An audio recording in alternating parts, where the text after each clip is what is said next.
जय स्वामीनारायण, जय श्री कृष्ण, जय माताजी। आज अमे बनाव्या दाळ भात।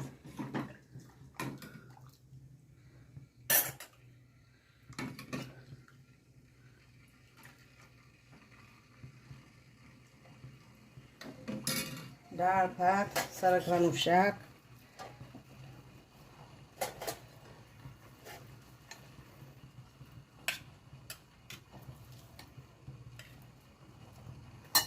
સરગવાનું શાક અને ભાત।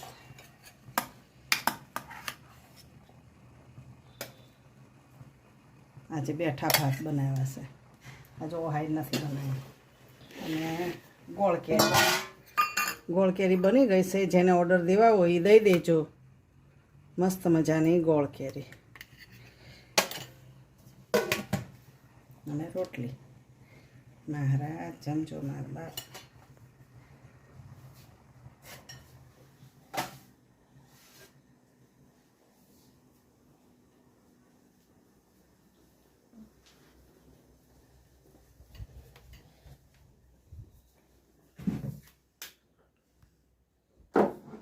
जमजो महाराज, जमो मारा राबा।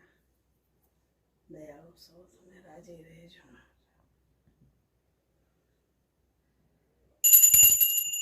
जलपान करो।